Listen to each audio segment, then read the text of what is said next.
अब्बास सैयद जी, आप कह रहे हैं बंगाल में ममता जीतेंगी, बीजेपी ये कह रही है कि इस बार एक मुश्त हिंदुओं का वोट हमें मिलेगा, हम जीतेंगे। देखिए प्राची जी, सबसे महत्वपूर्ण बात यह है कि कहीं ना कहीं भारतीय जनता पार्टी लगातार बंगाल के करोड़ों हिंदुओं का अपमान कर रही है। क्योंकि अगर आपको याद होगा 2021 में ममता बनर्जी जी को लगभग 2 करोड़ 90 लाख वोट मिले थे, 48% उनको मत मिला था, और उसमें करीब करीब आप ये मान के चलिए कि 2.25 करोड़ के आसपास हिंदू वोट थे। तो क्या वो हिंदू नहीं थे? आज भारतीय जनता पार्टी जो लगातार देश के हिंदुओं को सर्टिफिकेट देती है हिंदू होने का, आज उनके नेता शुभेंदु अधिकारी को यह कहना पड़ रहा है कि मैं हिंदू हूं। तो जब भारतीय जनता पार्टी हार की ओर जाती है, हताशा की ओर जाती है, तो वो हिंदू मुसलमान की स्ट्रैटेजी पे आ जाती है। लेकिन ममता बनर्जी जी क्या चुनाव लड़ रही हैं, उनकी क्या स्ट्रैटेजी है? उनकी स्ट्रैटेजी उनका विकास है जो लगातार उन्होंने बंगाल में किया है। चाहे वो युवा के लिए जो है युवा ऋषि योजना हो, चाहे कन्याश्री योजना हो, चाहे आपका स्वास्थ्य साथी हो, कृषक बंधु हो, तमाम ऐसी जन कल्याणकारी योजनाएं जो बंगाल की सरकार चला रही है उनको लेकर के जनता के बीच में जा रही है। और 2021 की आरपी सिंह जी, मैं आपके बीच में नहीं बोला था, तो मुझे भी आप थोड़ा सब्र से सुन लीजिए 2 मिनट।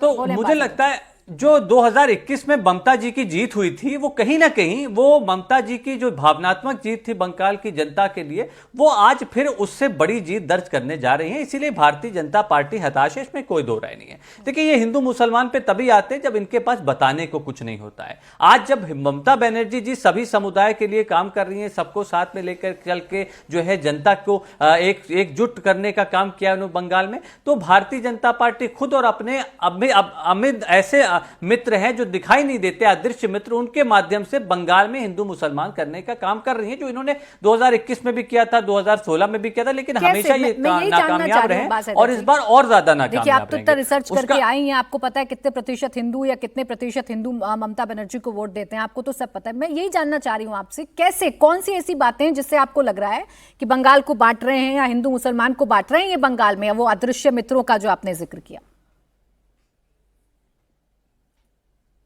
नहीं, देखिए, चाहे आप हुमायूं कबीर से लेकर के और जो और सहयोगी हैं जो 0.07% वोट लाए थे 2021 में, सब भारतीय जनता पार्टी के लिए काम करते हैं, किसी से छुपा नहीं है। और आप देखिए, हुमायूं कबीर ने आप हरकत करी, उसका पूरे देश के मुसलमानों ने विरोध किया। सबने कहा कि ये भारतीय जनता पार्टी के लिए पिच तैयार कर रहे हैं, ये ऐसे जख्मों को कुरेद रहे हैं जो नहीं। हुमायूं कबीर किस पार्टी में थे? नहीं, और उसके बाद देखिए, उसके बाद हुमायूं कबीर किस पार्टी में? हुमायूं कबीर भारतीय जनता पार्टी में थे, टीएमसी से निकाले गए। कबीर भारतीय जनता पार्टी में थे, भारतीय जनता पार्टी से टीएमसी, और टीएमसी ने उन्हें निकाला है। तो आप बताएं ना कि टीएमसी से निकाला है, वो भाजपा के एजेंट है, टीएमसी से निकाले गए हैं, जनता पार्टी के एजेंट है, और ऐसे एजेंट को पहचान के निकालने का काम किया। भारतीय जनता पार्टी में थे, लेकिन उसके बाद टीएमसी में थे, तो प्रेजेंट बताना क्यों भूल जाते हैं? जब राम मंदिर का फैसला आया था तो किस पार्टी में? बिल्कुल ठीक कह रहे हैं आप, इतिहास की बात कर रहे हैं, लेकिन फिर मैं वही बात दोहराऊंगी आप लोगों के सामने। इतनी मासूमियत आप लोगों में भरी है कि बीजेपी का एक एजेंट आकर आपके साथ सियासत करने लगता है और आपको पता नहीं चलता। सर,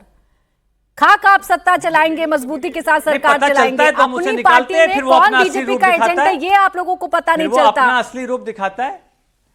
बोले आरपी सिंह जी, हर जगह भाजपा के एजेंट होते हैं। आपके पैनल पे भी कुछ प्रवक्ता हैं, वो तो भाजपा के हैं, कुछ भाजपा के। आरपी सिंह जी बता दीजिए। अच्छा, रुक जाए जरिए, अदृश्य ताकत पर आपको बड़ा यकीन है। खैर, मैं पूछ लेती हूँ आरपी सिंह जी, ये उनकी स्ट्रेटेजी का हिस्सा है। ये क्या आप अपने एजेंट से बैकडोर में मेहनत करवा के हराने का प्लान बना रहे हैं ममता दीदी को बंगाल में?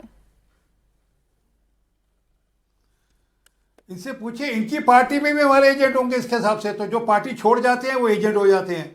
जो जब तक पार्टी में खड़े होकर वो हिंदू मुसलमान करे तब तक ठीक हैं, तब तक सूट करते हैं वो। हुमायूं कबीर का ट्रैक रिकॉर्ड सबको जानकारी है। और इनकी पार्टी में भी नेता जो पार्टी छोड़कर दूसरी पार्टी में चले गए, वो हमारे कारण से चले गए, एजेंट हो गए वो। में क्या है कि शुभेंदु अधिकारी वो सबसे बड़े भ्रष्टाचारी थे। ममता बनर्जी जब आप यहाँ आ गए तो सीबीआई चलती रहे, केस वहीं का वहीं रुक जाता है।